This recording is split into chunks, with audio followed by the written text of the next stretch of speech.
मुझसे नहीं हो पाएगी। तुम्हें समस्या है तो तुम हटा। धूमल, मैं बहुत क्रोधित हो रहा हूँ।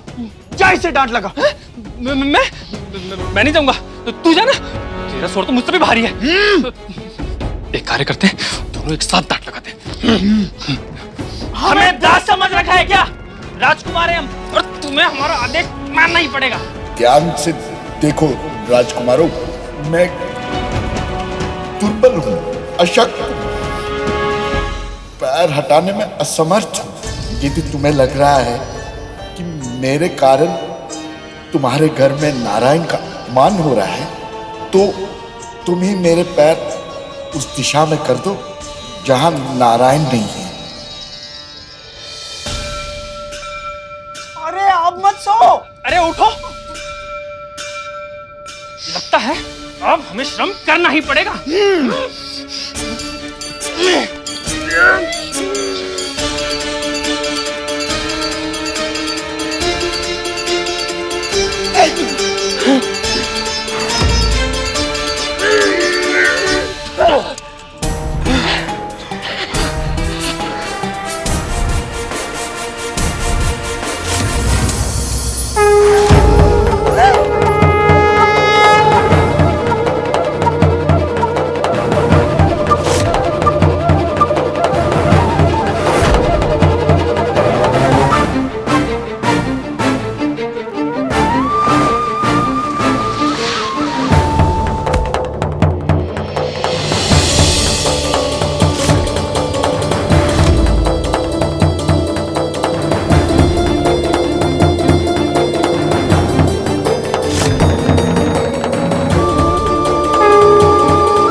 हम जिस ओर भी इस बाबा के पैर रख रहे हैं, वहां ये मूर्तियां कहां से आ जा रही हैं?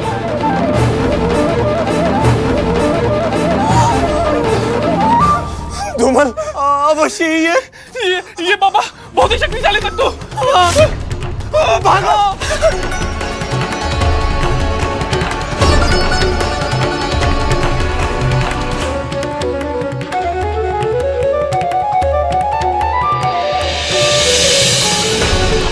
अब पहुंचेगा उस तक मेरा संदेश। इतने शक्तिशाली होने का लाभ ही क्या, जब तुम दोनों उस बूढ़े तक को बाहर नहीं निकाल पा रहे। क्या हुआ? मां, वो बूढ़ा, वो महामायावी है। जानती हूं मैं। एक ही बात बार बार क्यों बता रहे हो मुझे?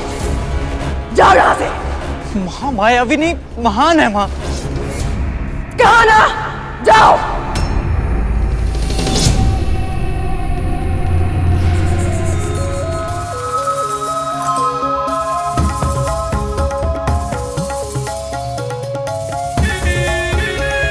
कौन है ये मायावी? और यहां क्या कर रहा है वो?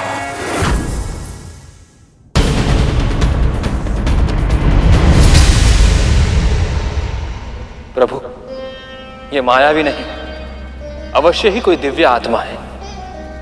इन्हें देखकर न जाने क्यों मुझे ऐसा लग रहा है जैसे ये किसी विशेष उद्देश्य से यहां आए। परंतु क्या हो सकता है इनका ये विशेष उद्देश्य? ऐसी पुण्य आत्माओं के मन में क्या है, इसका अनुमान लगाना कठिन है शेष। पर एक बात तो तय है, मंथन से जितनी हलचल क्षीर सागर में उत्पन्न होगी, उतनी ही उथल पुथल इस महल में भी होगी। मंथन तो तभी होगा जब मथनी मिलेगी, परंतु ये कैसे संभव होगा प्रभु? गरुड़ चाहे कितना भी प्रयास कर ले, अकेला पूरा पर्वत कैसे उठा पाएगा वो? यही जानने के लिए मैं भी उत्सुक हूं शेष। अब क्या करेगा गरुड़?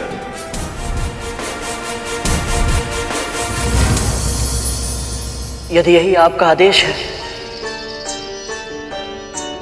आशीर्वाद दीजिए। तुम्हारे हृदय में विष्णु भक्ति की लौ सदा प्रज्वलित रहे।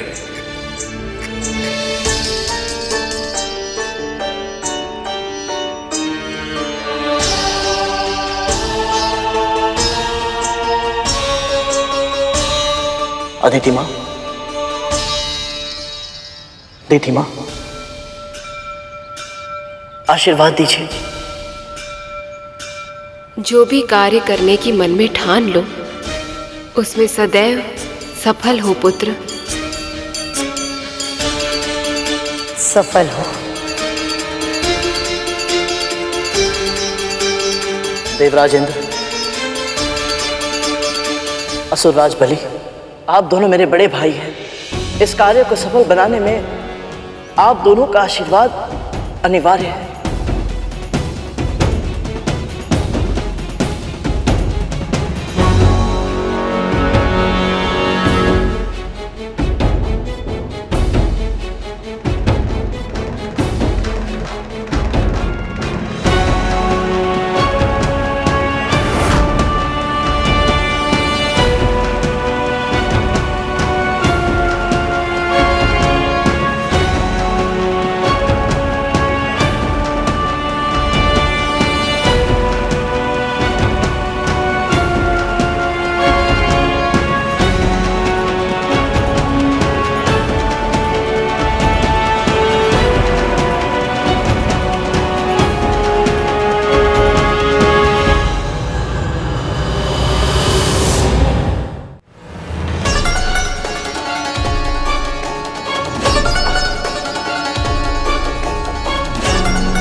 पर्वत के चारों ओर चक्कर लगाने से क्या होगा? इसका मानसिक संतुलन बिगड़ गया है क्या? ये पक्षी इतना समय क्यों व्यर्थ कर रहा है? आप सब परिक्रमा के महत्व को नहीं समझते। गणेश ने महादेव और पार्वती की परिक्रमा करके सारे संसार का भ्रमण कर लिया था। जब भी हम अपनों से बड़ों को सम्मान व्यक्त करते हैं तो सबसे पहले उनकी परिक्रमा करनी चाहिए।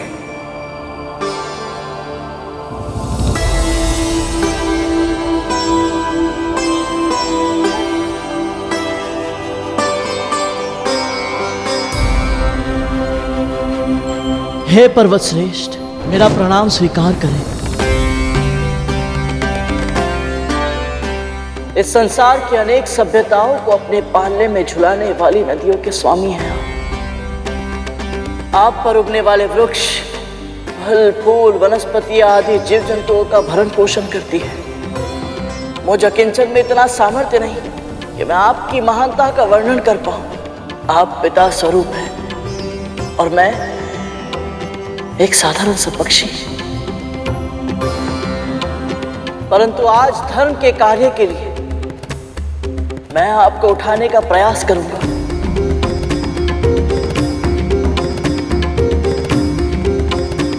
मैं आपसे निवेदन करता हूं पर्वत श्रेष्ठ, मुझे अपने उद्देश्य में सफल होने का आशीर्वाद दें।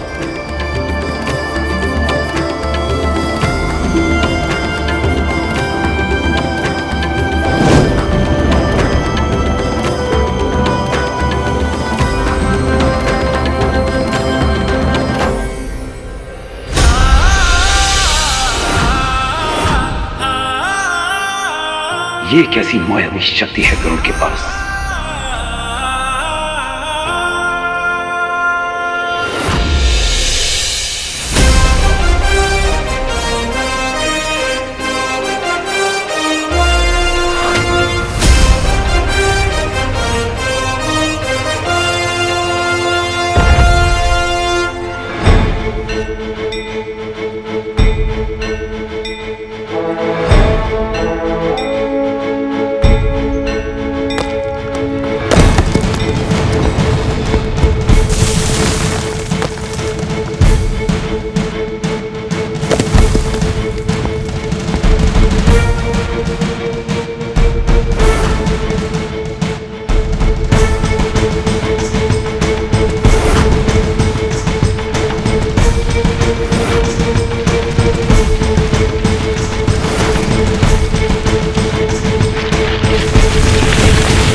असंभव है।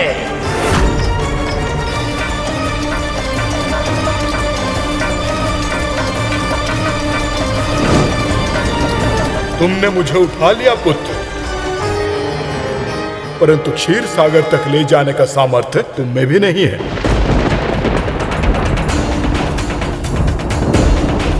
मैं ये कहने के लिए विवश हूं कि अब तुम्हें किसी और को मथनी चुनना होगा, या फिर प्रभु विष्णु के लक्ष्य की प्राप्ति के लिए तुम्हें समुद्र मंथन के अतिरिक्त कोई और उपाय ढूंढना होगा। ऐसा मत कहिए पर्वतश्रेष्ठ।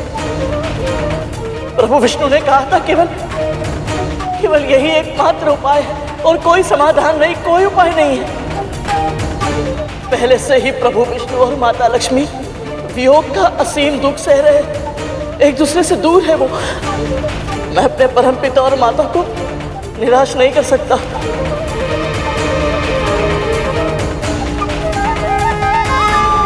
मुझ पर कृपा करें। क्यों प्रभु, क्यों मुझ में इतनी शक्ति नहीं कि मैं ये कार्य करके आपकी सेवा कर पाऊं?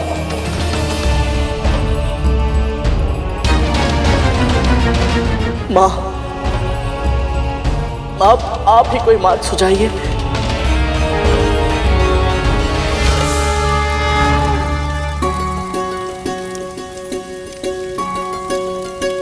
माँ, आप इतना कार्य करती है, फिर भी हर समय आप में इतनी ऊर्जा कैसी रहती है? क्योंकि मैं कुछ नहीं करती, जो करते हैं नारायण स्वयं करते हैं। मेरी इच्छा शक्ति, मेरी ऊर्जा सब कुछ उन्हीं का है गरुड़। मेरा कुछ नहीं है, कुछ भी नहीं।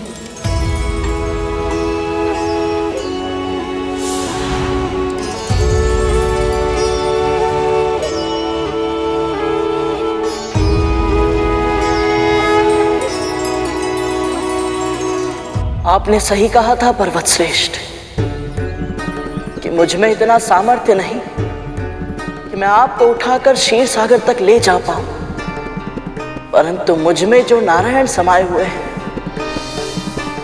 उनमें है।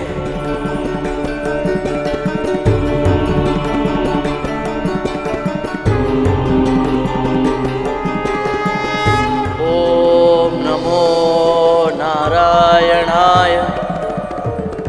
ओम नमो नारायणाय। ओम नमो नारायणाय। ओम नमो नारायणाय। ओम नमो नारायणाय। ओम नमो नारायणाय। ओम नमो नारायणाय।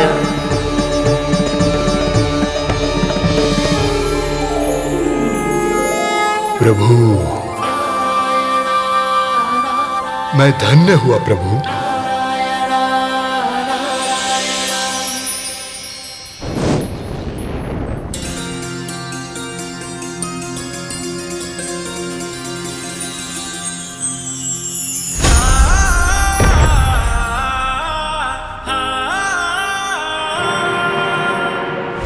ओम नमो नारायणाय।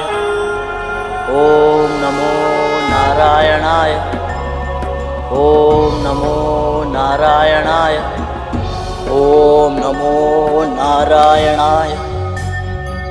ओम नमो नारायणाय। ओम नमो नारायणाय।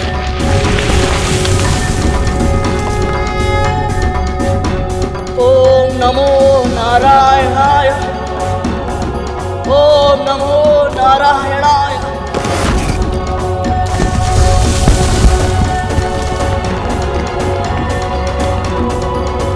ओम नमो नारायणाय।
अद्भुत गरुड़, अद्भुत। पुत्र, आज तुमने ये सिद्ध कर दिया कि शारीरिक बल तो महत्वपूर्ण है ही, परंतु उससे भी अधिक महत्वपूर्ण है आत्मबल।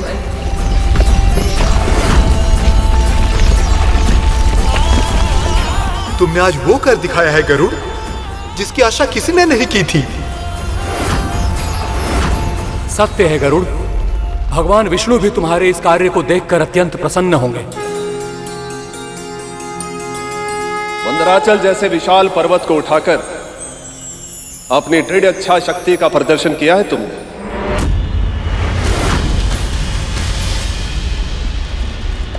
और अभी इसे क्षीर सागर तक ले जाना शेष है गरुड़।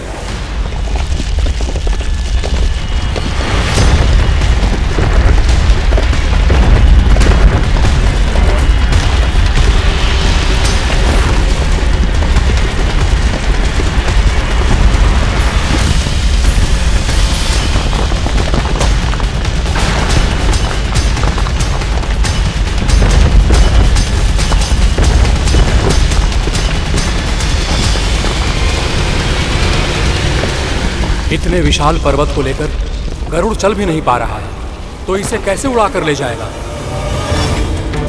हे प्रभु, हे परमपिता, आपके आशीर्वाद से भक्ति की परीक्षा तो मैंने पार कर ली, पर यह शक्ति की परीक्षा मुझसे पार नहीं हो पाएगी प्रभु। बिना आपके सहयोग के इस पर्वत को उठाकर उड़ाना तो दूर, मैं 2 पग चल भी नहीं पाऊंगा। मेरी सहायता कीजिए नारायण, मेरी सहायता कीजिए। प्रभु, गरुड़ की प्रार्थना स्वीकार कर लीजिए। कितना बड़ा है वो पर्वत, आपके सहायता के बिना अकेले वो इतने बड़े उत्तरदायित्व को नहीं निभा पाएगा।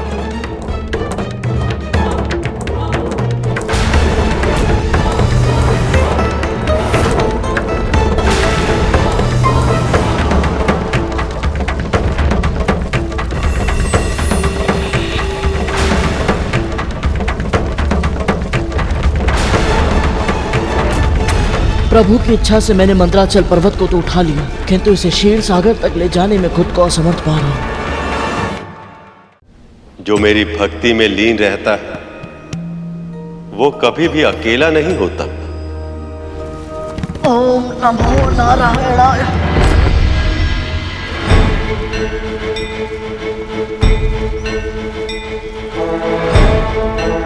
ओम नमो नारायणाय। ओम नमो नारायणाय। ओम नमो नारायणाय। ओम नमो नारायणाय। इस पक्षी ने ये विशाल पर्वत उठा तो लिया, किंतु क्षीर सागर तक नहीं पहुंच पाएगा ये।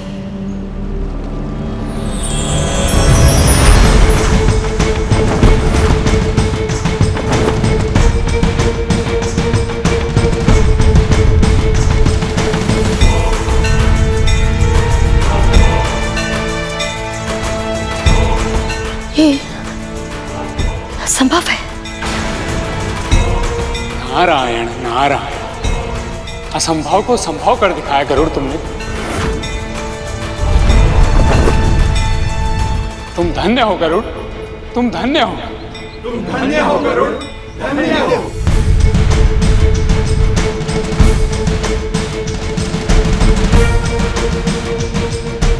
अति उत्तम, अति उत्तम पुत्र।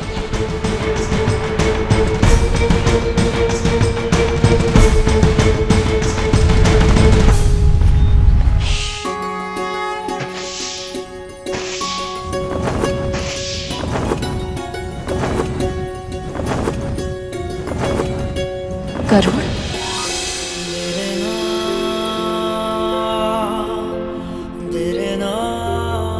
आज मुझे ऐसी अद्भुत प्रसन्नता क्यों हो रही है, जैसी आज से पहले कभी नहीं हुई? क्या कारण हो सकता है इसका?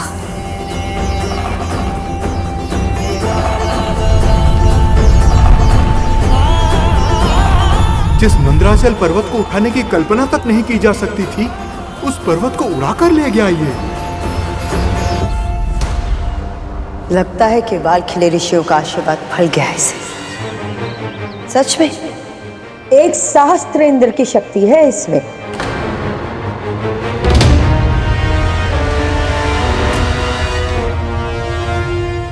हमें शीघ्र ही क्षीर सागर पहुंचना चाहिए। मैं सहमत हूं देवराज।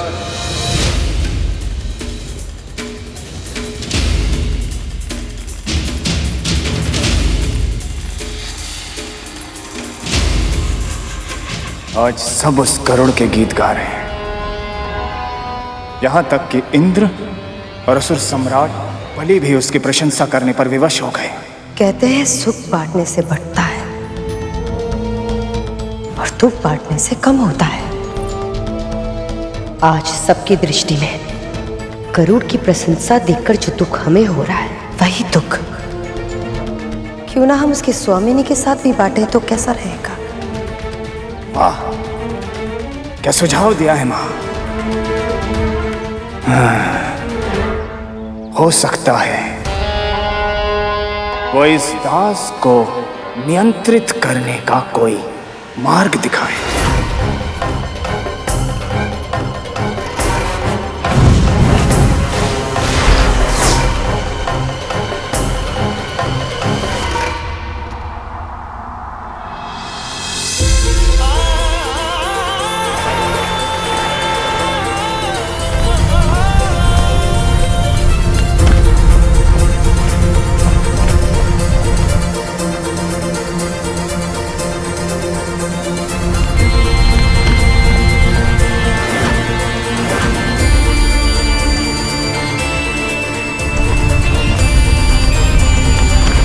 धन्य हो गरुड़, तुम धन्य हो। तुम धन्य हो गरुड़, तुम धन्य हो।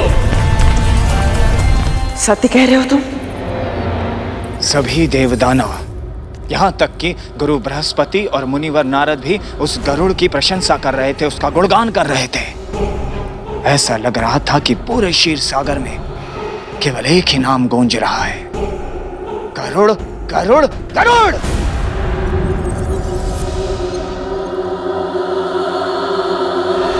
मेरे छोटे से पुत्र ने इतना विशाल मंदराचल पर्वत उठा लिया, वो भी अकेले।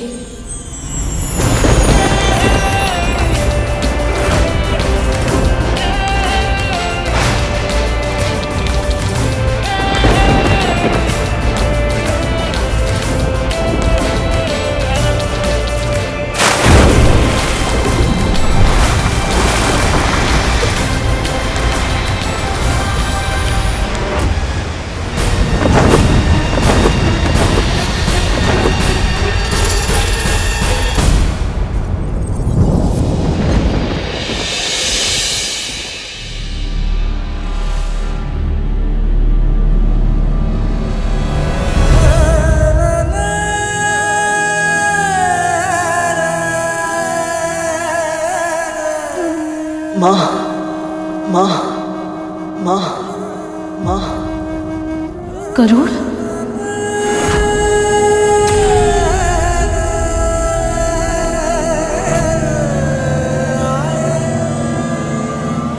तो तू यहाँ छुप छुप कर हमारी गुप्तचरी कर रही है?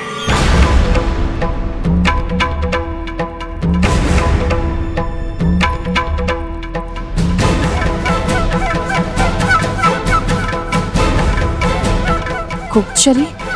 नहीं महारानी, मैं तो आपके लिए ये कुछ फल लाई थी। बस!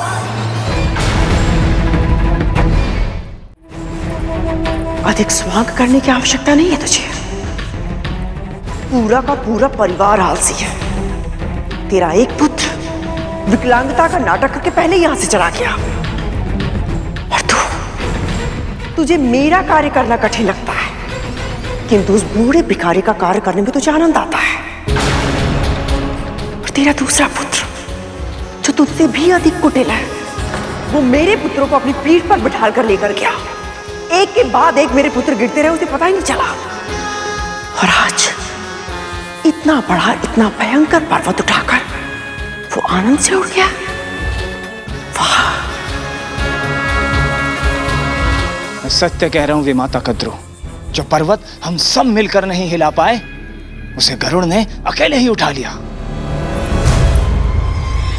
मेरा पुत्र ठीक तो है ना?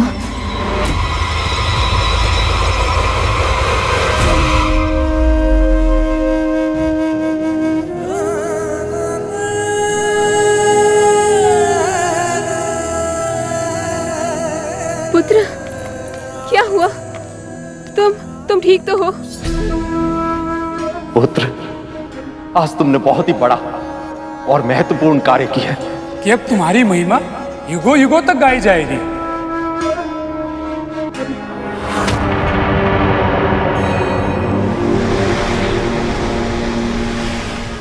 स्वयं मुनि नारद और देवगुरु बृहस्पति मेरे पुत्र की प्रशंसा कर रहे हैं। मेरे लिए उससे अधिक गर्व की बात और क्या हो सकती है? ये सब मेरे प्रभु विष्णु की कृपा से ही हुआ है। मैं अभी उन्हें प्रसाद चढ़ाकर आती हूँ। रुक जाओ कालिया, मनाने दो उसे आनंद। माँ को लगा था कि आप गरुड़ को रोकने का उपाय सुझाएंगे, पर आप तो उसकी माँ के साथ उसकी सफलता का उत्सव मना रही हैं। मुझे तो लगा था कि दीदी का पुत्र दीदी की तरह बुद्धिमान होगा, किंतु तुम तो बिल्कुल मंदबुद्धि निकले। गरुड़ को रोकने का उपाय स्वयं उसकी माँ मुझे अभी भी पता कर गई है। मैं समझा नहीं वे माता।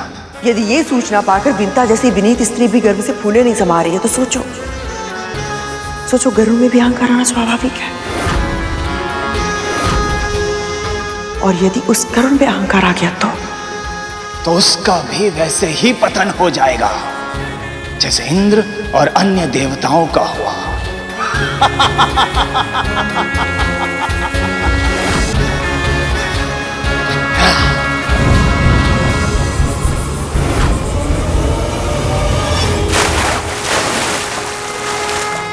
नहीं मुनिवर, ये कार्य तो कैसे पूरा हुआ पता ही नहीं चला, बस सब अपने आप हो गया। इतने भी अधिक विनीत बनने की आवश्यकता नहीं है गरुड़। जो पर्वत हम सब देव और दानव एक साथ मिलकर भी नहीं उठा पाए, उसे तुमने अकेले उठा लिया। तुमने आज तुमने अपने शत्रुओं को अपनी योग्यता से जीत लिया है। इसको किस उद्देश्य से भेजा था और ये कर क्या रहा है? यदि तुम आज ये असंभव कार्य नहीं कर पाते, मंद्राचल पर्वत को उठाकर यहां तक नहीं ला पाते, तो समुद्र मंथन प्रारंभ ही नहीं हो पाता।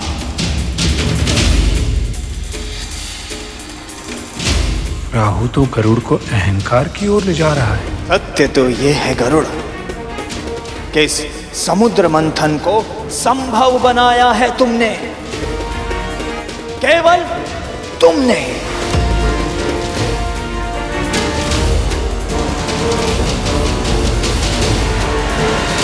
तुम्हारी जितनी भी प्रशंसा की जाए उतनी कम है। विंतानंदन गरुड़ की, विंतानंदन गरुड़ की, विंतानंदन गरुड़ की, विंतानंदन गरुड़ की, विंतानंदन गरुड़ की, विंतानंदन गरुड़ की, विंतानंदन गरुड़ की, विंतानंदन गरुड़ की, विंतानंदन गरुड़ की, विंतानंदन गरुड़ की, विंतानंदन गरुड़ की, विंतानंदन गरुड़ की। ये क्या हुआ प्रभु?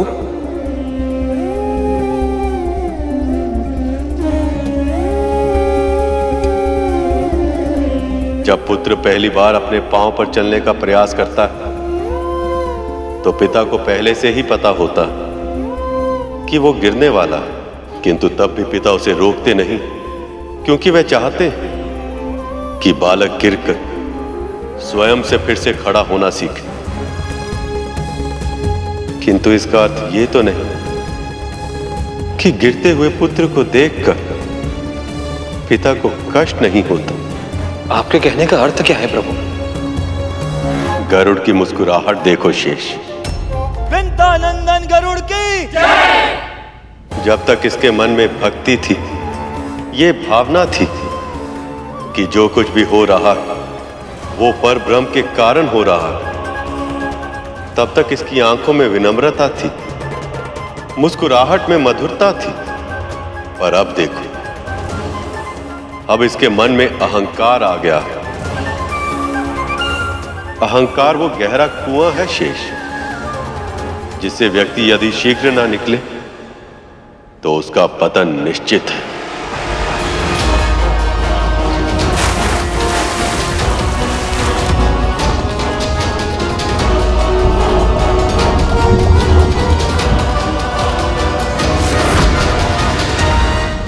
क्या हुआ? ये सब ऐसे शांत क्यों हो गए?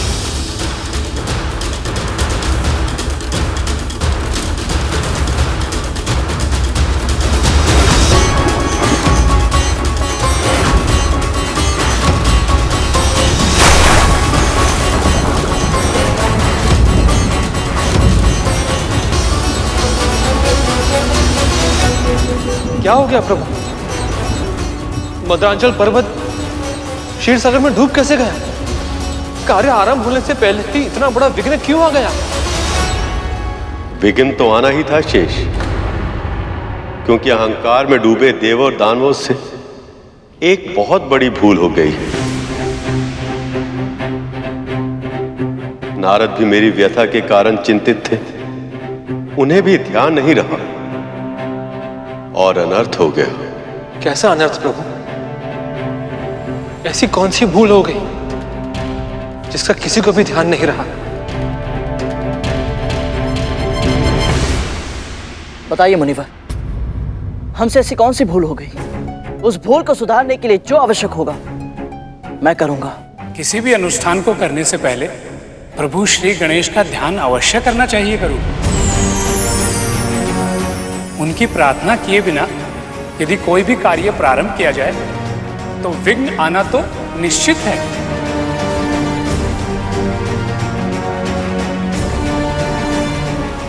गणपति उस पर ब्रह्म के स्वरूप हैं, जिनकी इच्छा से संसार के सभी कार्य संपन्न होते हैं। एक देह में रीढ़ के आधार से लेकर शीश तक 7 चक्र होते हैं। सबसे पहला चक्र है मूलाधार। जब तक मूलाधार चक्र नहीं खुलता, ना तो कुंडलिनी जागृत हो सकती है और ना ही अन्य चक्र खुल सकते हैं। श्री गणेश इस मूलाधार चक्र के स्वामी, वो ही से नियंत्रित करते हैं। इसीलिए किसी भी शुभ कार्य के आरंभ सबसे पहले श्री गणेश का ध्यान किया जाता है। शेष जब तक वो देवों और दानवों को अपना आशीर्वाद नहीं दे देते, इस समस्या का समाधान संभव नहीं है।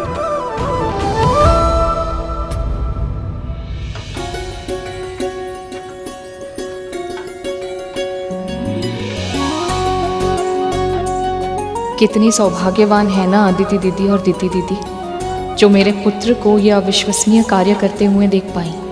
यदि किसी तरह मैं भी इस अद्भुत घटना की साक्षी बन पाती तो।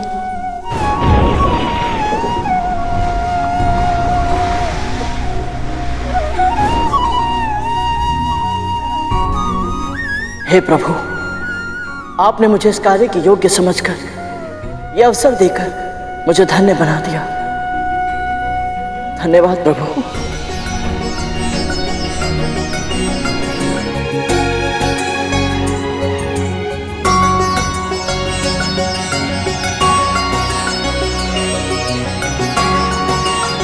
आशीर्वाद दीजिए मां।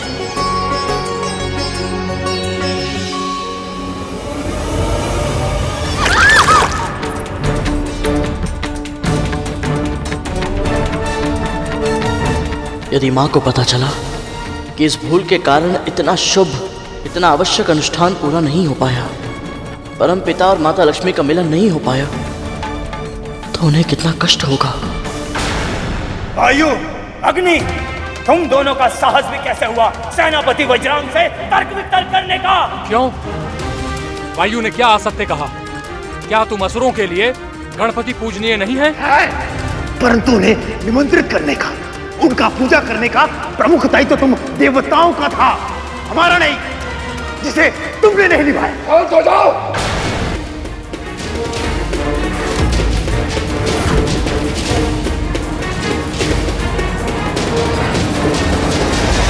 ये समय वाद विवाद का नहीं है। हमें उनका ध्यान करके उनका आह्वान करना होगा और उसके पश्चात उनसे क्षमा मांगनी होगी। तो फिर ऐसा ही होगा देवी अदिति। आप सब पूजन की तैयारी कीजिए। नारायण नारायण।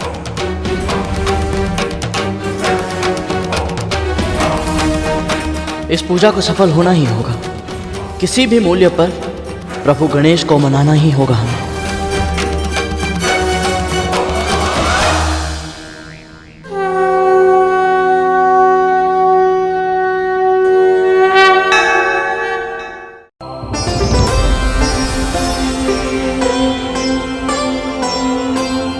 प्रभु गणेश प्रकट तो हो गए, परंतु क्या वो अब देवों और असुरों की प्रार्थना स्वीकार करेंगे? श्री गणेश की लीला केवल श्री गणेश ही जानते हैं। आप सब प्रथम पूज्य को भूल गए। जब संकट सामने उपस्थित हो गया तब स्मरण हुआ मेरा। उससे पहले तो आप सभी मुझे भूले हुए थे। संसार के इतने बड़े अनुष्ठान समुद्र मंथन से पहले आप में से किसी ने ये नहीं सोचा कि शुभ कार्य करने से पहले क्या विधि होती है।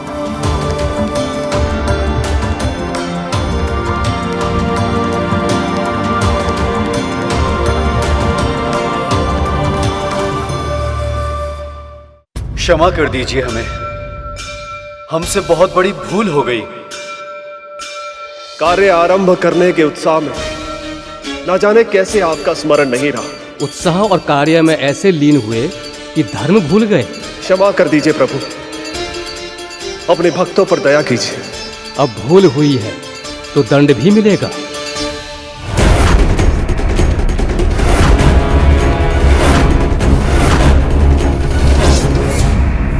प्रभु, हम पूर्ण विधि विधान से आपकी पूजा करेंगे। देवराज, असुरराज, मेरा मन तो भाव का भूखा है। ये प्रसन्न हो पाता है या नहीं, ये अब आप सबकी पूजा पर ही निर्भर करेगा।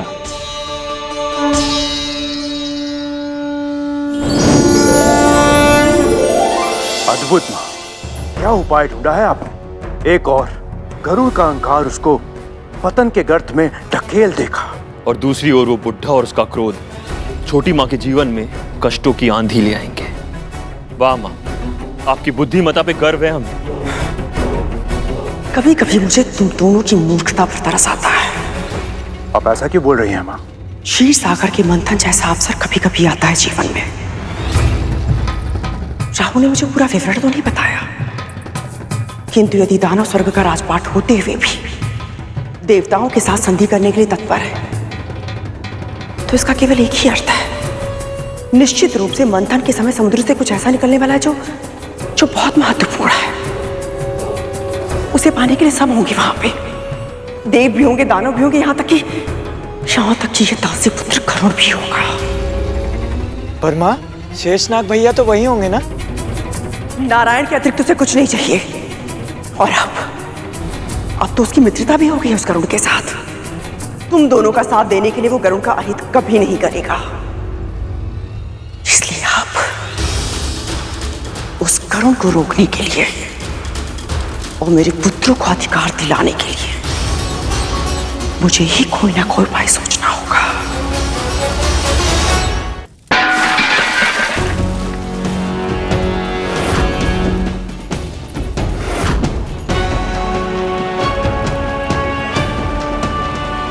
ध्यान कहाँ है तेरा?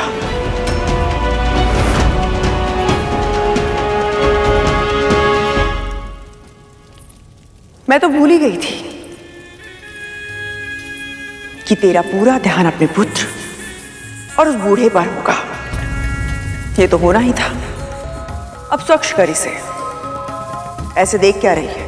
तेरी भूल को सुधारने के लिए मुझे किसी और दासी को बुलाना होगा क्या? तूने ये सब कुछ फैलाया है तो स्वच्छ भी तुझे ही करना होगा।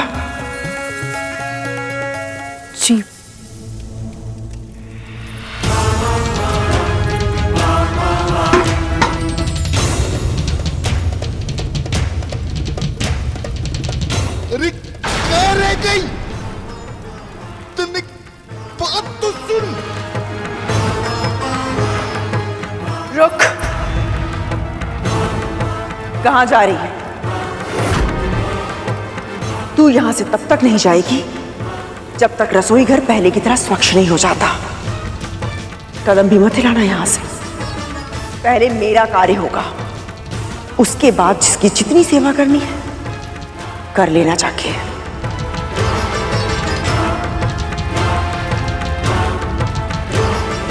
जी महारानी।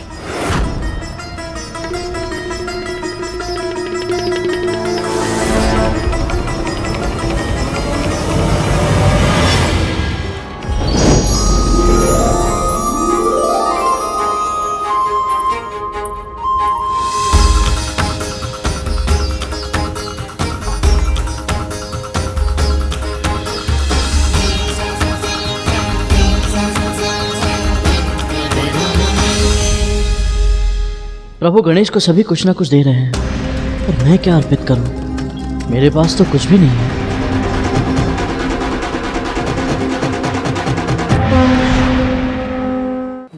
गांव मर गई।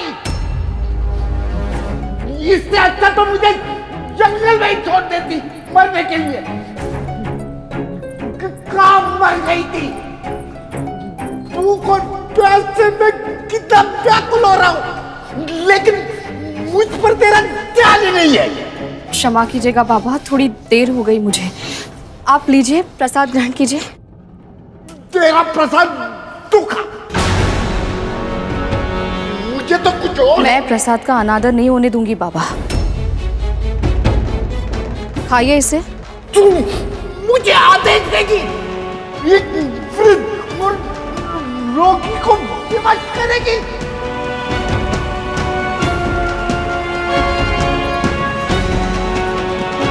मैं आपका आदर करती हूँ बाबा, पर यह प्रसाद मेरे प्रभु मेरे आराध्य विष्णु का है,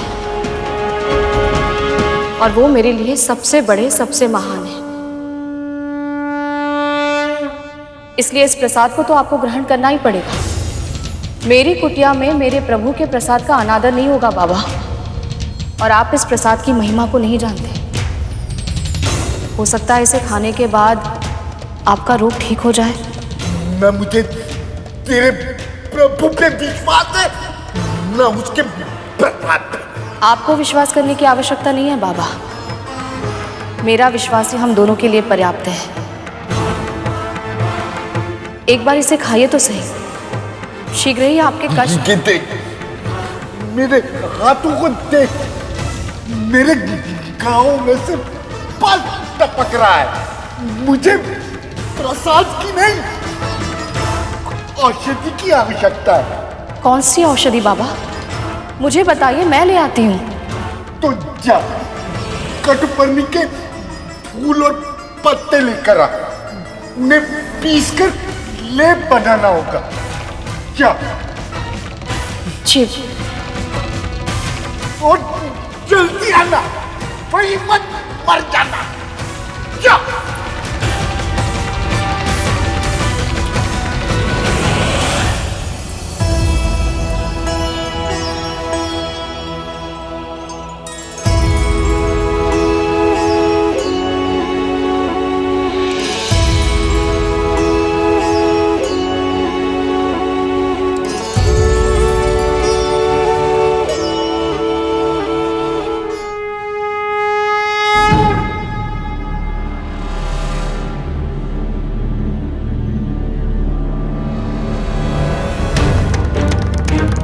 क्या हुआ प्रभु? हमारी पूजा में कोई कमी रह गई क्या? मेरी सबसे प्रिय वस्तु तो आप सबने अर्पित ही नहीं की। उसके बिना पूजा संपन्न नहीं होगी और मैं आशीर्वाद नहीं दे पाऊंगा।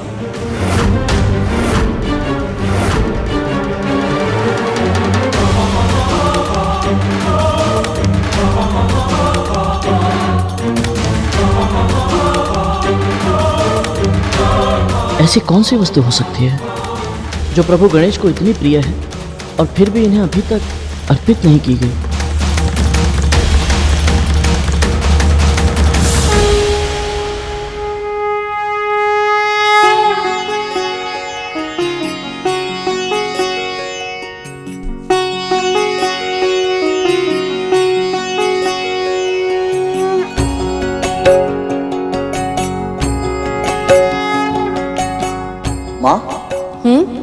प्रसाद में इतने अच्छे लड्डू है तो फिर ये घास क्यों? क्योंकि ये कोई साधारण घास नहीं है गरुड़, ये दुर्वा है, प्रभु गणपति को सबसे अधिक प्रिय है।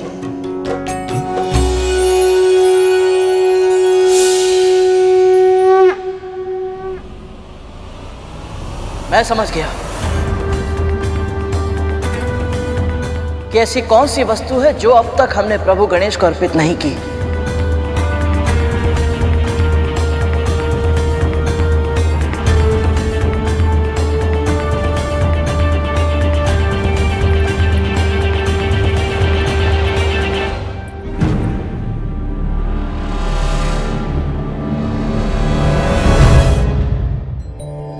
तो आपने प्रसाद ग्रहण कर ही लिया। प्रसाद होगा तेरे लिए, मेरे लिए तो खीर है।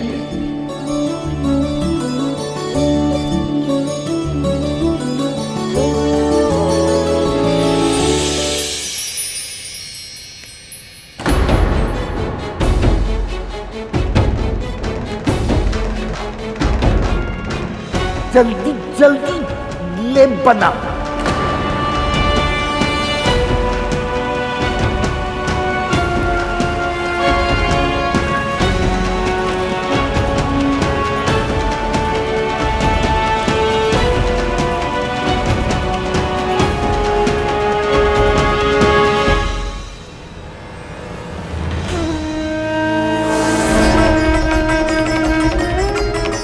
जैसा समझ रहे हो वैसे नहीं है ये बाबा। हम ये बाबा जो भी कहता है और जो भी करता है उसके पीछे कोई ना कोई उद्देश्य होता है। नुमल चुप हो जाओ तुम, कितनी बात करते हो। तक्षकालिया, तुम दोनों को विंता पर पैनी दृष्टि रखनी होगी। इसके पल पल की सूचना चाहिए मुझे। जी मां।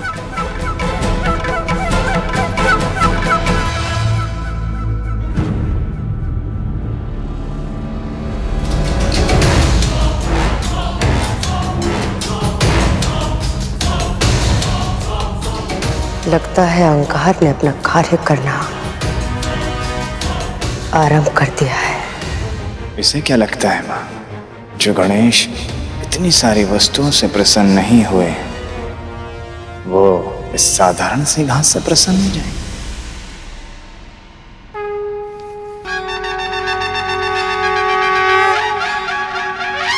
प्रभु गणपति जी की लीला अपरंपार।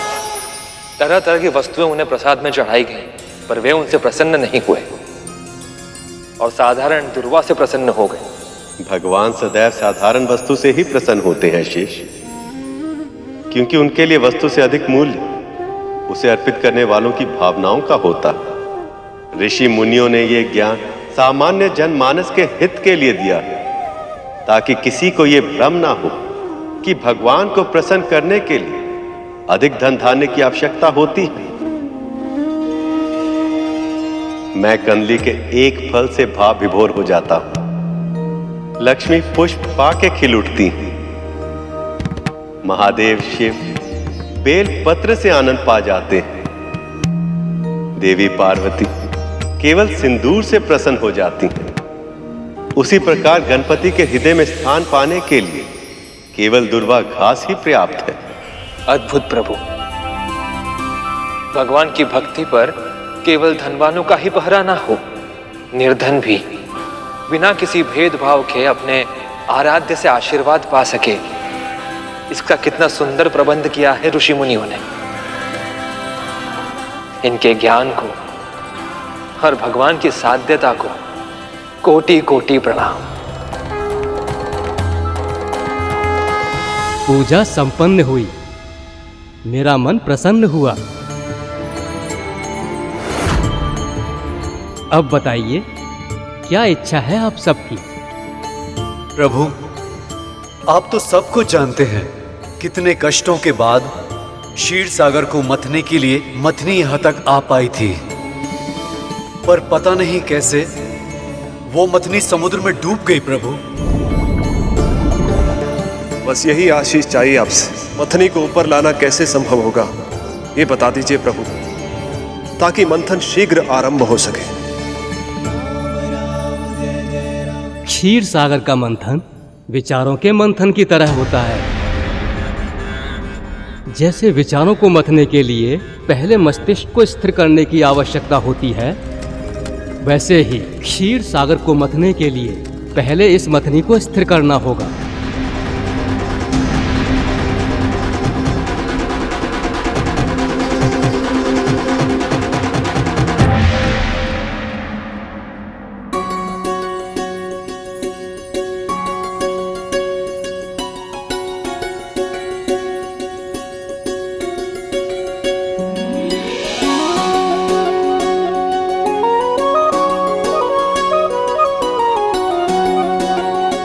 मेरी पीड़ा,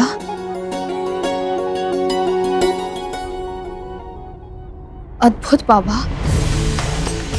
आपका ये लेप बहुत लाभदायक है। मेरे सारे छाले ठीक हो गए। इतना ही लाभदायक लेप होता तो मेरे काम ठीक क्यों नहीं हुए? क्योंकि मुझे परमपिता विष्णु पर पूरा विश्वास है और आपको नहीं। हमारा विश्वास, हमारी भक्ति ही प्रभु को हमारा हित करने के लिए प्रेरित करती है बाबा। इसलिए मेरे सारे कष्ट दूर हो गए और आपके नहीं हो पाए। पर कोई बात नहीं, मैं आपके लिए प्रार्थना करूंगी ना।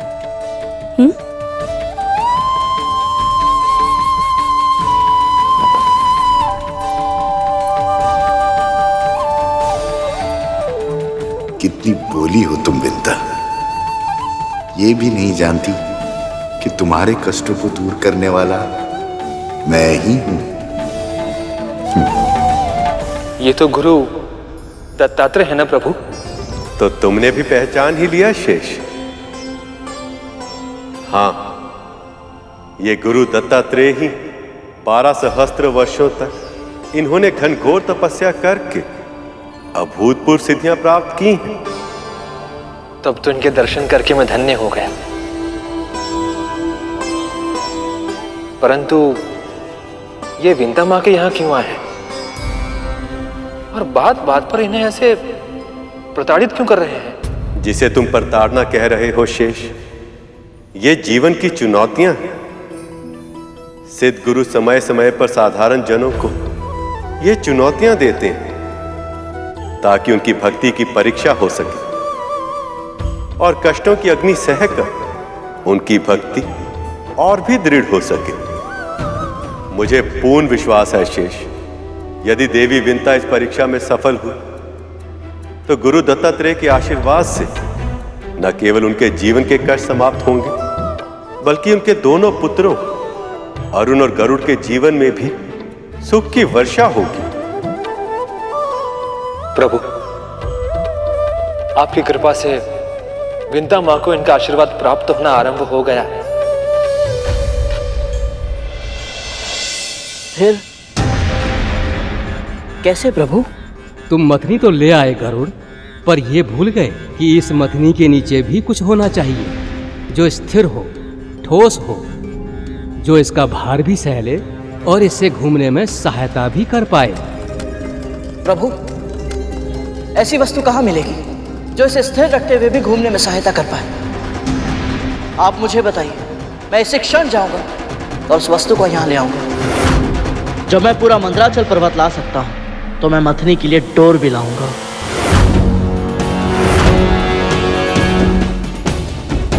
प्रभु, गणेश जी ने बताया था कि विचारों का मंथन भी क्षीर सागर के मंथन जैसा ही होता है।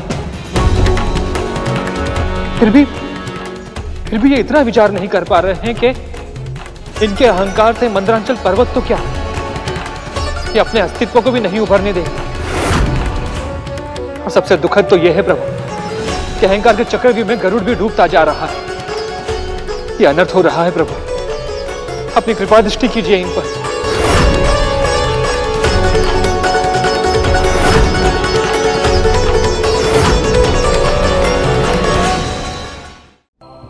वो क्या है और कहां से मिलेगी, इसका उत्तर मैं नहीं दे सकता। हे विघ्नहर्ता, यदि आप हमारे विघ्न नहीं हरेंगे तो और किसमें ये सामर्थ्य है? मैं आप सभी को आशीर्वाद देता हूँ केवल ये विघ्न ही नहीं, इस मंथन के पूरा होने तक जितने भी विघ्न आएंगे वो सभी आपके प्रयासों से दूर हो जाएंगे। पर इस समस्या के समाधान के लिए आपको प्रभु विष्णु से ही सहायता मांगनी होगी।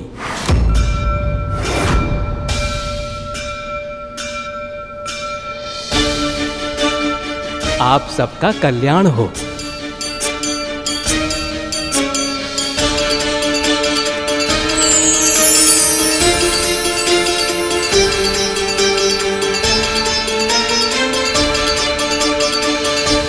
समाधान यदि विष्णु को ही करना था तो समस्या क्यों थी?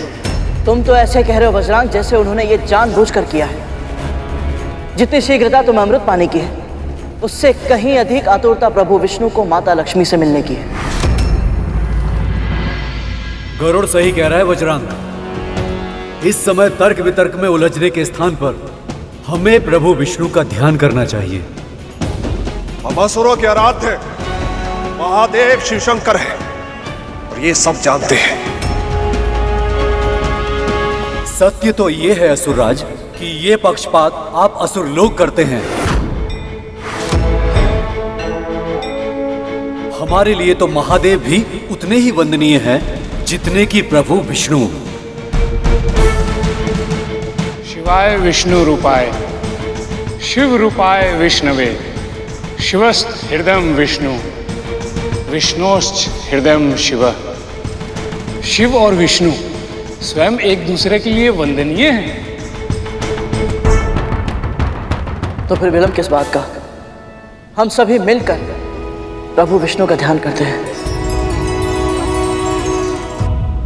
शांताकारं भुजगशयनं पद्मनाभं सुरेशं विश्वधारं गगनसदृशं मेघवर्ण शुभांगं लक्ष्मीकान्तं कमलनयनं योगिभिर्दयागमयं वन्दे विष्णु भवभयहरं सर्वलोकैकनाथम्।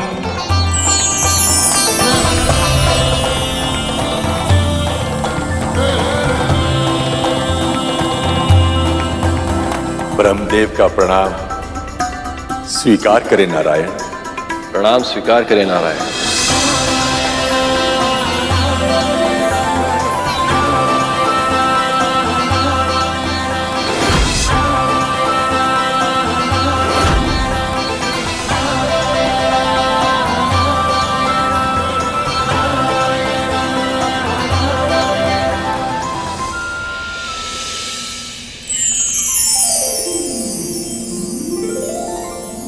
महादेव, ब्रह्मदेव, आप दोनों को मेरा प्रणाम।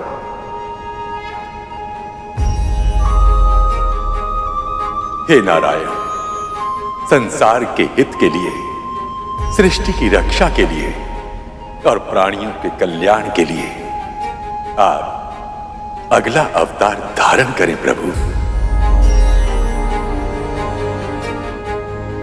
प्रभु का अगला अवतार? समुद्र मंथन की इस अद्भुत घटना का उद्देश्य केवल समुद्र तल में छुपे अनमोल रत्नों को निकालना नहीं है और ना ही देवी लक्ष्मी का प्रभु से मिलन इसका एकमात्र उद्देश्य है। इसका लक्ष्य तो कहीं अधिक विशाल है, कहीं अधिक महत्वपूर्ण है, क्योंकि वो लक्ष्य है पवित्र आत्माओं की रक्षा करना, दुष्ट आत्माओं का संहार करना, अधर्म का विनाश करना और धर्म को सशक्त कर उसकी फिर से स्थापना करना। और जब जब ऐसी आवश्यकता उत्पन्न होती है प्रभु विष्णु स्वयं अवतार लेते हैं।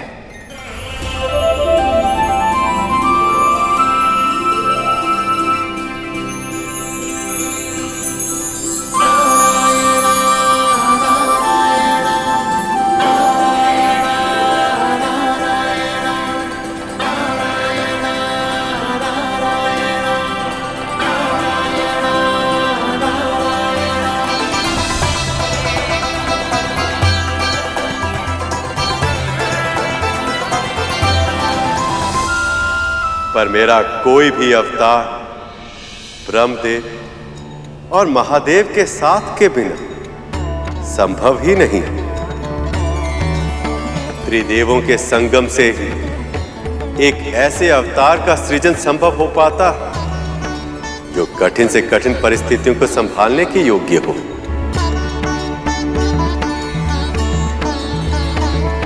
प्रभु, मैं अब और प्रतीक्षा नहीं कर पा रहा। कृपा करके बताइए ना, क्या होगा आपका अगला अवतार?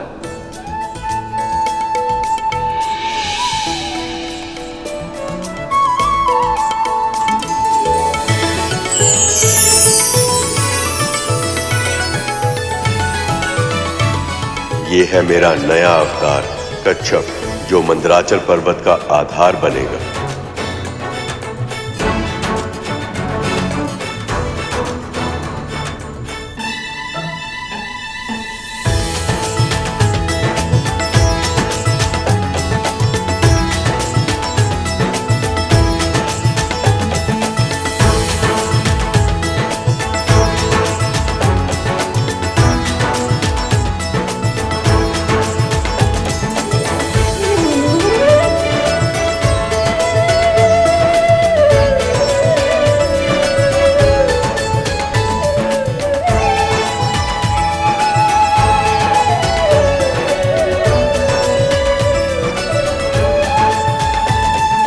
ये छोटा सा कश्यप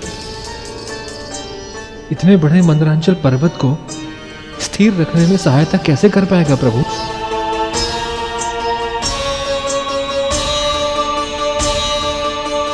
मैं तुझे कितना डांटता हूँ, कितना फटकारता हूँ, किंतु फिर भी तू मेरे समीप ही बैठा रहता है। तू मेरा परम मित्र है। इस संसार में तेरे सिवाय कोई और है क्या जो मनुष्य का साथ दे?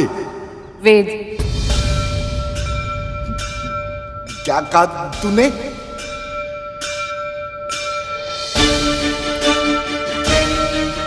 कुछ नहीं बाबा। क्या कुछ नहीं?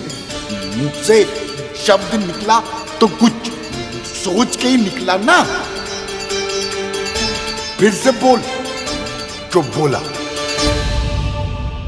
बाबा, मैं अधिक तो नहीं जानती, पर मुझे लगता है यदि कोई वेदों को एक बार पढ़ ले तो चारों वेद और उनमें समाया ज्ञान कभी भी हम मनुष्यों का साथ नहीं छोड़ता। इस श्वान की तरह वेदों की वाणी भी अच्छे और बुरे समय में हमारे साथ रहती है। जब हम किसी संकट में फंस जाएं, तो उसे सुलझाने में हमारी सहायता करती है, हमारी रक्षा करती है। हम भले ही उसे भूल जाएं, पर वो हमें कभी नहीं भूलती बाबा।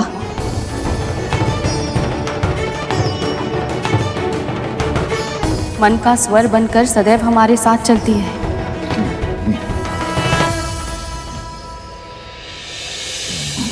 अब मुझे टुकड़ टुकड़ देखती रहेगी या कुछ खिलाएगी भी? भूख से मेरे प्राण निकल रहे हैं। क्षमा कीजिएगा, ये लीजिए।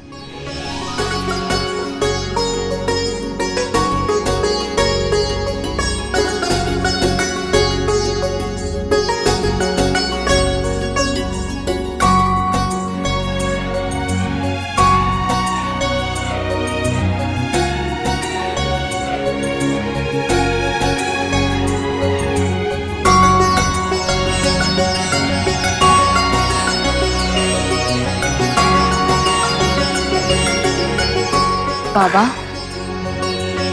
आपका स्वास्थ्य ठीक है ना? क्यों? मुझे क्या होगा?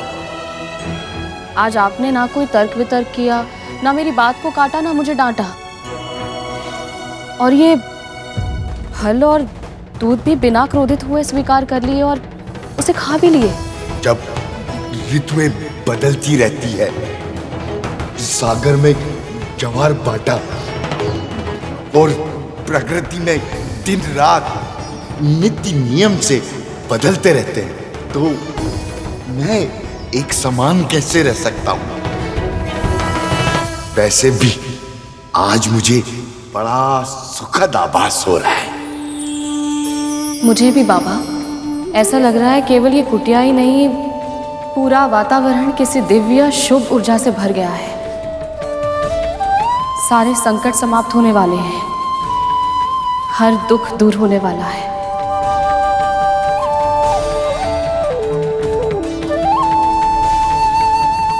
हे प्रभु, हमारी प्रार्थना स्वीकार कीजिए। हमें कोई ऐसा संकेत करे जिससे हमारी इस समस्या का समाधान हो जाए।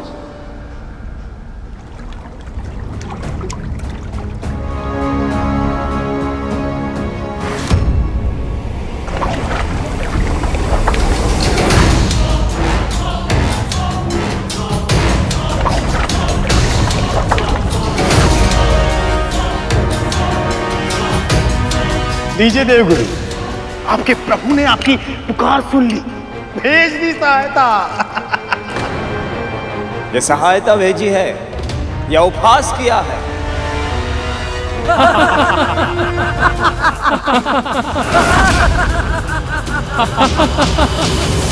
अग्निदेव, भगवान विष्णु ने तो कोई सहायता ही नहीं की। अब इस समस्या का समाधान कैसे होगा?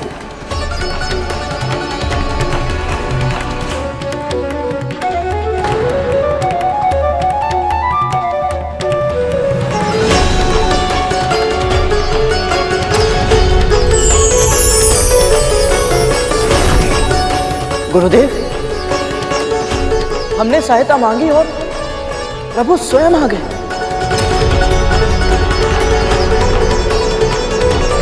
अवतार लेकर। प्रभु स्वयं आ गए अवतार लेकर?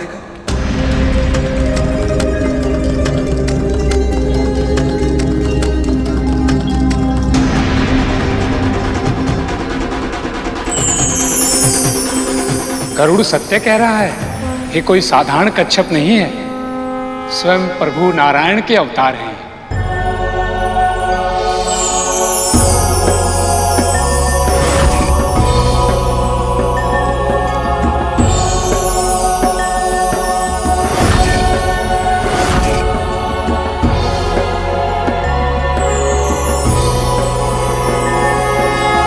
वो देखिए, प्रभु ने कुर्म अर्थात कच्छप के रूप में दूसरा अवतार लिया है। कूर्मा अवतार लिया है प्रभु ने।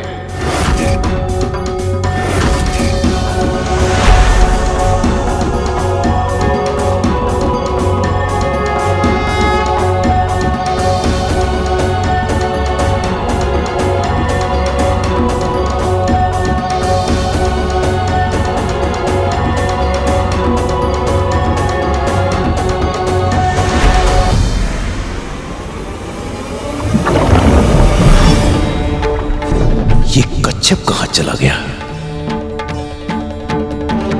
ये क्या लीला है प्रभु की?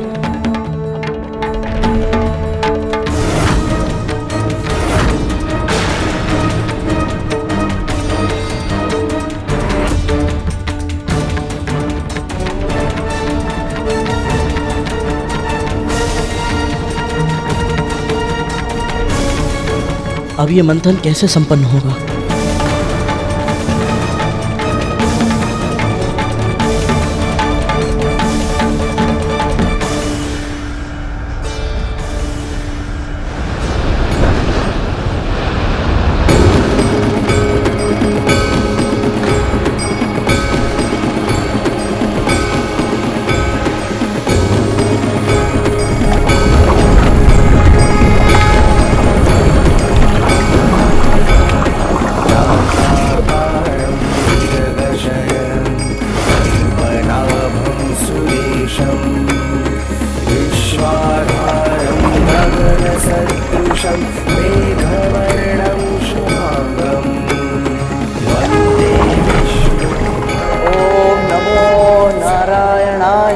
ओम नमो नारायणाय।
कमठः कंधी मदस्ते करुणा वरुणालय कुलाचल समुद्रता कुंडली इंद्र समाश्रय कठोर पृष्ठ कुद्र है कुलशीकृत सागर कल्याण मूर्ति है क्रतु भुक प्रार्थना धृत विग्रह।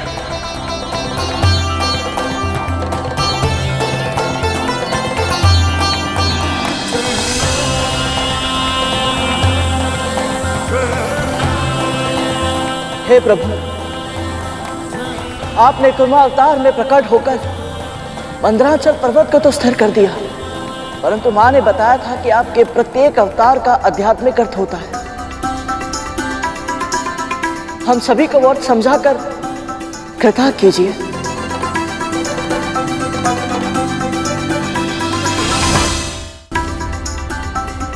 ये प्रश्न तो मेरे मन में भी उठ रहा है प्रभु। तुम दोनों भाइयों की जिज्ञासा एक समान ही है शेष। ये जिज्ञासा केवल शेषनाग और गरुड़ में ही नहीं, मेरे मन में भी है नारायण।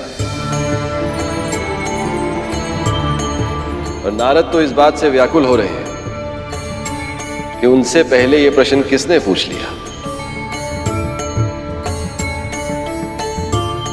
समुद्र मंथन विचारों के मंथन का प्रतीक है और विचारों को मतने के लिए स्थिर मस्तिष्क की आवश्यकता होती है।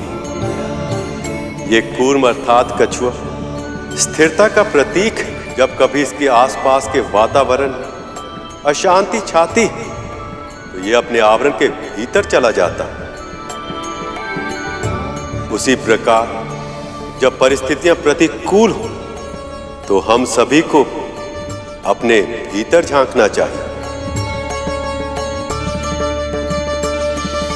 क्योंकि समस्या कितनी भी बड़ी क्यों ना हो, अपनी अंतरात्मा से उत्तम समाधान और कोई नहीं दे सकता।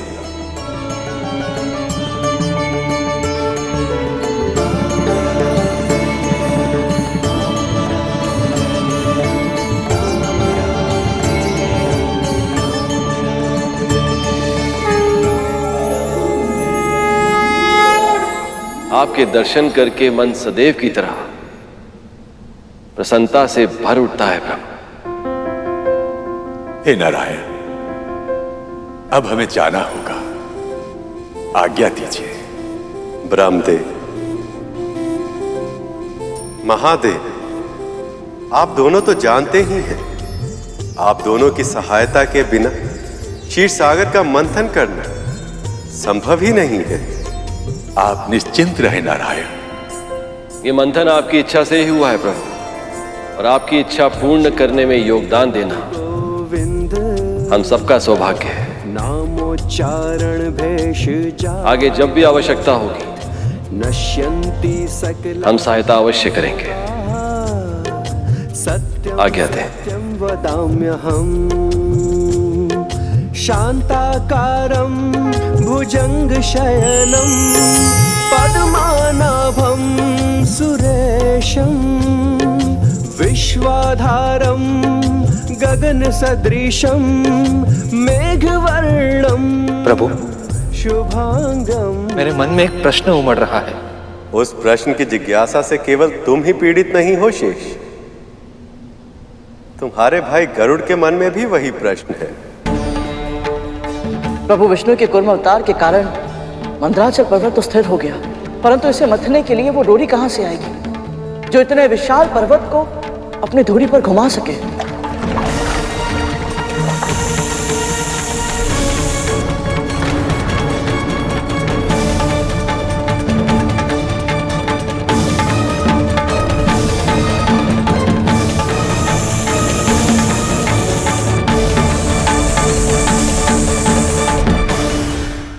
हमें एक ऐसे डोर की आवश्यकता होगी जो इस पर्वत की मथनी को चारों ओर से बांधने के बाद भी इतनी लंबी हो कि हम दोनों ओर से इसके सिरे को पकड़कर खींच सकें। उसमें इतनी शक्ति होनी चाहिए कि बार बार लगातार पर्वत पर घिसने के बाद भी दुर्बल ना हो और ना ही टूटे।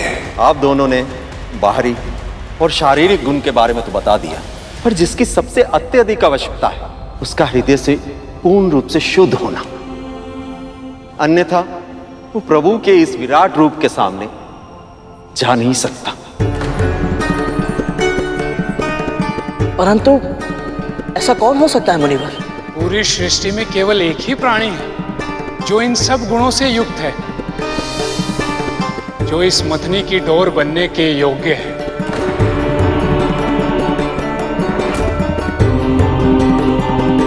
और वो है वासुकी।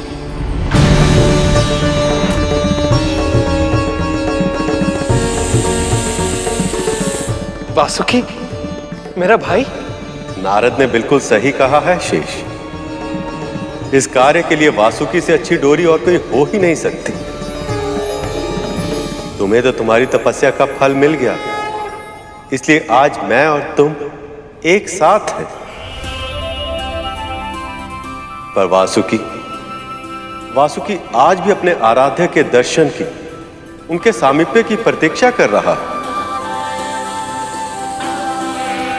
महादेव ने कहा था शेष, इस मंथन का उद्देश्य समुद्र तल में छुपे रत्न पाना, देवी लक्ष्मी को लौटाना या अमृत पाना ही नहीं, जो भी पूरे मन से इस अनुष्ठान में अपना योगदान देगा, वह चाहे देव हो, मानव हो, दानव हो या कोई और प्रजाति, उसके हृदय की सबसे बड़ी इच्छा अवश्य पूर्ण होगी। तो क्या इस मंथन के माध्यम से महादेव और वासुकी का मिलन संभव है प्रभु? हाँ शेष, ये मिलन अवश्य होगा, पर कब और कैसे ये तो समय ही बताएगा।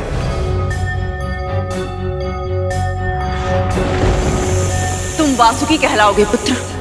जैसे अनंत को नारायण की सेवा का सौभाग्य मिलेगा, वैसे ही तुम्हें मिलेगी महाकाल शिव की भक्ति।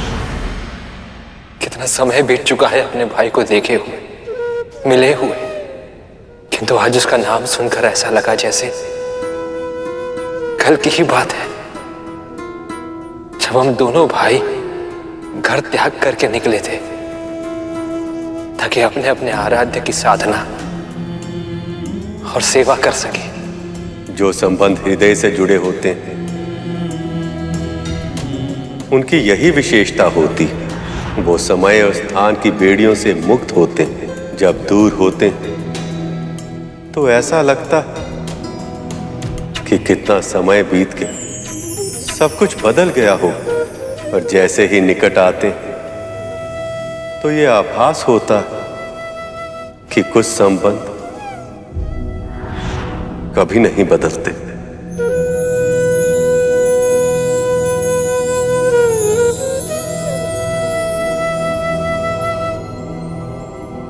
वासुकी ने वर्षों तक महादेव की तपस्या करके इतना तेज और बल अर्जित किया है कि वो इस कार्य को करने के लिए पूरी तरह से उपयुक्त हैं। सत्य वचन मुनिवर, सत्य वचन। फिर तो मैं शीघ्र ही जाके उन्हें यहाँ ले आता हूं, ताकि इस शुभ कार्य में और अधिक विलंब ना हो। हमने इस पक्षी के अंदर अहंकार की भावना को जगा दिया है, अभी स्वयं अपना पतन कर लेगा। वैसे भी जब से शेषनाग भैया ने मुझे वासुकी भैया के बारे में बताया है, उनके दर्शन करने के लिए मैं उत्सुक भी हूँ। जब वो यहाँ आए तो दर्शन कर लेना, क्योंकि मैं उसे लेकर आऊंगा यहाँ। तुम क्यों जाओगे देवराज? वासुकी मेरी तरह शिव भक्त है, उससे मिलने मैं ही जाऊंगा। जब तक आप दोनों तर्क वितर्क करके किसी परिणाम तक पहुंचेंगे, तब तक तो मैं उन्हें यहाँ लेकर भी आऊंगा। ये गरुड़ क्या कर रहा है? इसके स्वर में अब अपने बड़े भाइयों के लिए अपमान उभर कर आ रहा है।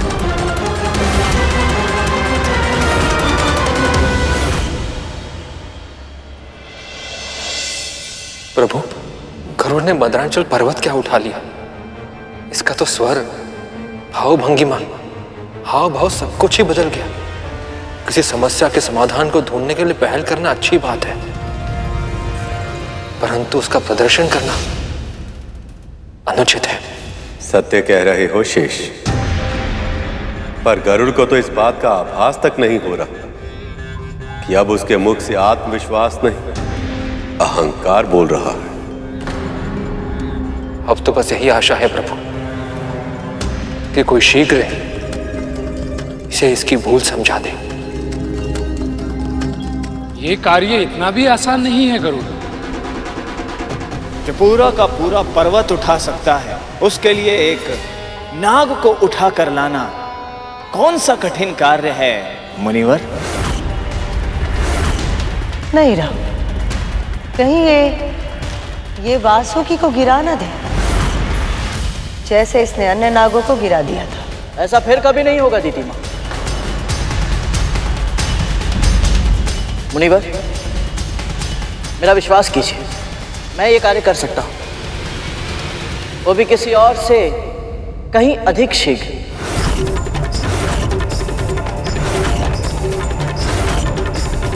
मंदराचल पर्वत को भले ही मैं यहां पर उठा कर लाया, परंतु इसे मथना तो देवता और दानवों को ही है। गरुड़ तो अहंकार में डूबता ही चला जा रहा है। इसीलिए जब तक मैं डोरी यहां पर लाता हूं, तब तक आप सब मिलकर ये विचार कीजिए कि जिस पर्वत को आप सब मिलकर हिला तक नहीं पाए, उसे मथेंगे कैसे?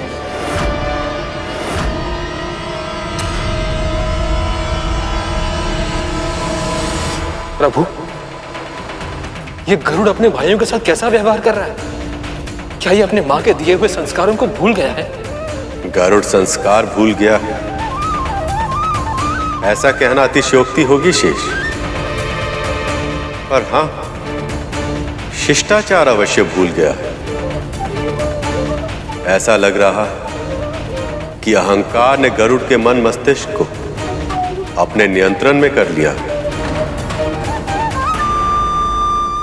वासुकी को आमंत्रित करने से पहले हमें कद्रू की अनुमति लेनी होगी। विमाता कद्रू की अनुमति? पर वो क्यों मां? जहां तक मेरी जानकारी है, वासुकी बहुत पहले ही अपना घर छोड़कर जा चुका था। अपनी मां से बहुत दूर जा चुका है वो। पुत्र यदि अपनी माँ से दूर जा चुका है या अपना घर छोड़ चुका है, इसका अर्थ ये तो नहीं कि वो अब अपनी माँ का पुत्र रहा ही नहीं। समुद्र मंथन के इस महायज्ञ में देवता मेरे आशीर्वाद से और असुर दीति के आशीर्वाद से सम्मिलित हुए हैं। यहाँ तक कि गरुड़ भी अपनी माँ का आशीर्वाद लेकर ही यहाँ आया है, तो हम कद्रू को इस सम्मान से वंचित नहीं कर सकते हैं। आप सही कह रही हैं देवी। माता पिता और गुरु की आज्ञा के बिना किया गया कोई भी कार्य कभी सफल नहीं होता। क्या हुआ गरुड़? अब नहीं जाना तुम्हें अपनी कद्रू मां के पास? कहीं तुम्हें इस बात का भय तो नहीं कि वो अपने दास की बात ही नहीं मानेंगी?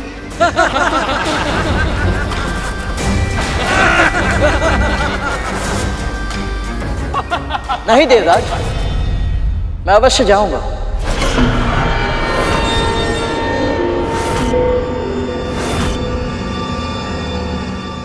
हाँ हाँ, अवश्य जाइए। सत्य तो यह है कि ऐसा कोई कार्य ही नहीं जो अवतार पुरुष गरुड़ न कर पाए। राहु बार बार गरुड़ की प्रशंसा करके उसके अहंकार को बढ़ावा दे रहा है। मुनिवर, गुरुदेव, अदिति माँ, दीति माँ, आज्ञा दीजिए। प्रभु, राहु और दीति माँ ने गरुड़ के अहंकार को चुनौती देकर उसे मेरी माँ के पास तो भेज दिया है, और वो है तो उनका दास ही। इसलिए क्या यह संभव है कि वो वासुकी को आज्ञा देने से मना कर दे? संभव तो है शेष, पर यह देखना भी रोचक होगा कि गरुड़ उनकी ना को हां में कैसे बदलता है। सत्य कहूं शेष, मुझे नहीं लगता कि गरुड़ इस बार अपने लक्ष्य में सफल हो पाएगा।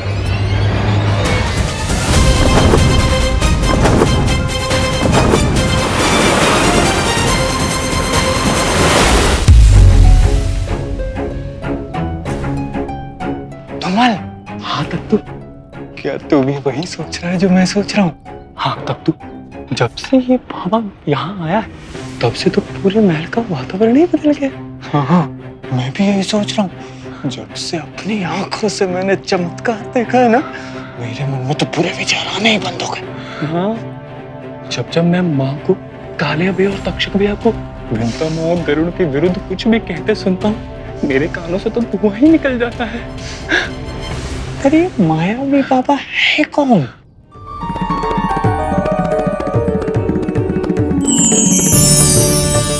दत्तात्रेय भगवान, दत्तात्रेय भगवान।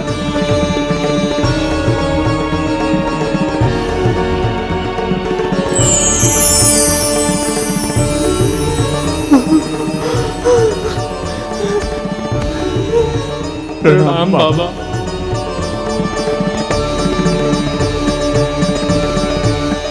कल्याण।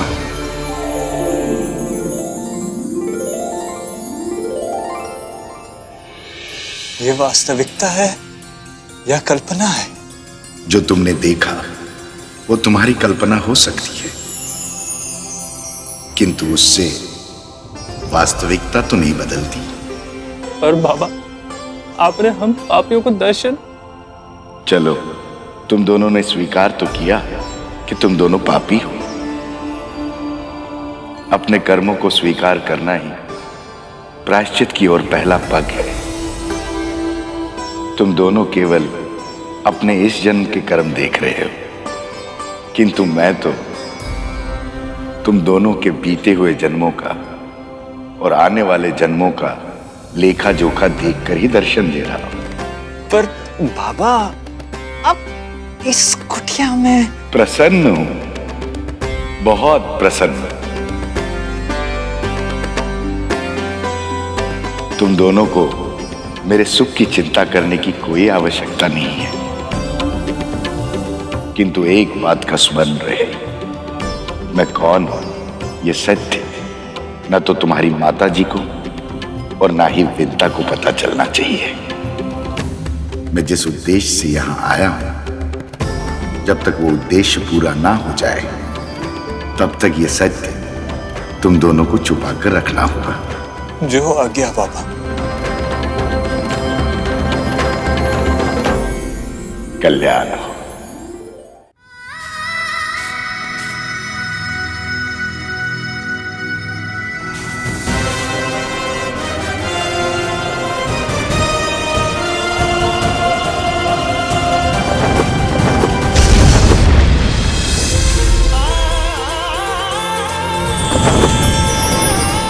माँ,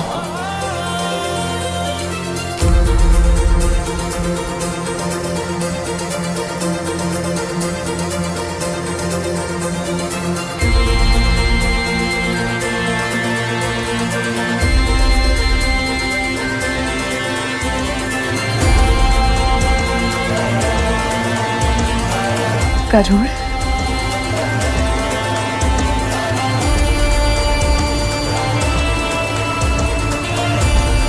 गरुड़, तो इतना बड़ा कब हो गया कि पूरा का पूरा पर्वत ही उठा लिया? जब तक आपका आशीर्वाद मेरे साथ है माँ, ऐसा कोई कार्य नहीं है जो मैं ना कर पाऊं। मेरा नहीं, प्रभु विष्णु का आशीर्वाद के है। सही कहा माँ। अच्छा माँ, मुझे एक बहुत ही आवश्यक कार्य है। होगा, पर पेट पूजा भी तो आवश्यक है। देख तो सही कितना दुर्बल हो गया है तू। तो चल भोजन कर ले। हाँ, कुछ खा ले। माँ, भोजन करने का भी समय नहीं है। भोजन करेगा तभी तो बुद्धि चलेगी ना। तो चल मेरे साथ भोजन भी कर ले और बाबा से भी मिल ले। बाबा?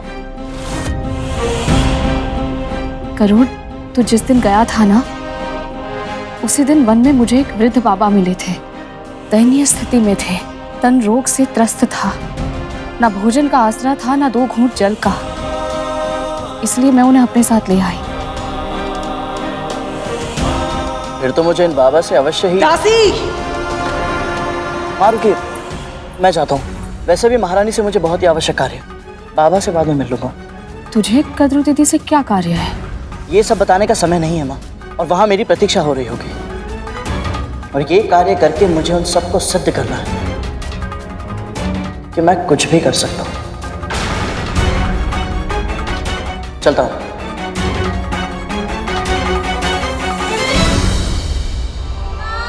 प्रभु के कार्य के लिए उत्सुक भी है और तत्पर भी। किंतु बाबा से एक बार मिल लेता तो उनका आशीर्वाद भी से मिल जाता। ये क्या प्रभु, गरुड़ ने गुरु दत्तात्रेय का आशीर्वाद नहीं लिया? यदि ले लेता तो हो सकता है कि वो एक कठिन कार्य पूरा कर पाता। गुरु दत्तात्रेय के दर्शन मिलना इतना आसान नहीं है शेष। जिसके मन में अहंकार का बीज पनप रहा हो, उसके पास तो उनकी छाया तक नहीं पहुंच सकती। अहंकार के बीज के कारण यदि वो इतने बड़े सौभाग्य से वंचित रह गया है प्रभु, तो न जाने अब आगे क्या क्या होगा। प्रभु, कोई तो उपाय होगा जिससे ये अहंकार टूट पाए। अवश्य, पर उस उपाय तक पहुंचने का मार्ग बहुत कठिन है। गरुड़ के साथ ये खेल नियति खेल रही है। केवल वही जानती है कि गरुड़ इस कठिन मार्ग पर चल पाएगा या नहीं।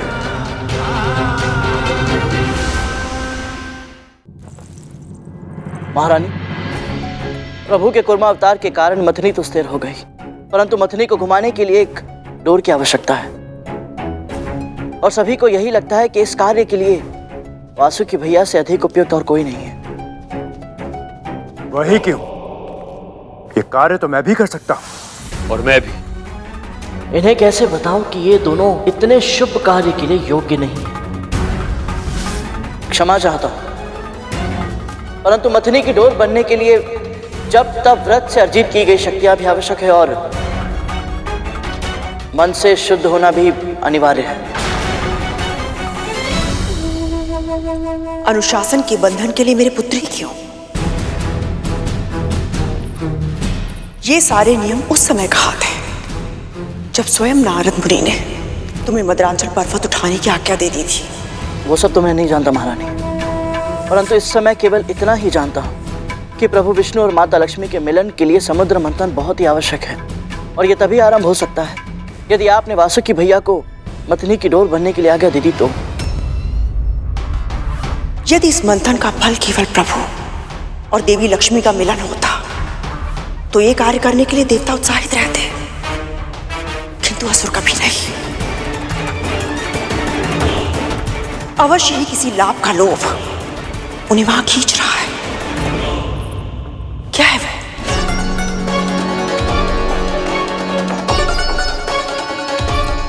अब तो मां की तरह पुत्र भी सत्य छुपाने लग गया। मां ने कौन सा सत्य छुपाया महारानी? इतना अनभिज्ञ होने का स्वांग मत रच मेरे सामने। यहां आने से पहले तू अपनी मां से नहीं मिला? तूने स्वयं नहीं देखा कि वो किसी मार्ग के बूढ़े भिखारी को उठाकर मेरे महल में ले आई है? और आप अतिथि देवो भाव बोलकर उसे कुटिया से निकालने को तैयार नहीं है। वो मार्ग का भिखारी? परंतु मां ने तो। बातों में मत भटका, या तो साफ साफ बता दे कि मंथन का सत्य क्या है, या फिर अमृत भी प्राप्त होगा इस मंथन से।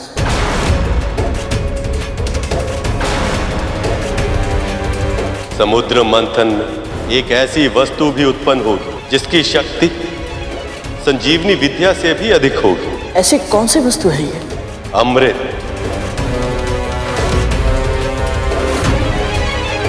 समुद्र मंथन से एक ऐसी वस्तु प्रकट होगी जो किसी और उपाय से पाना असंभव है, और वो है अमृत।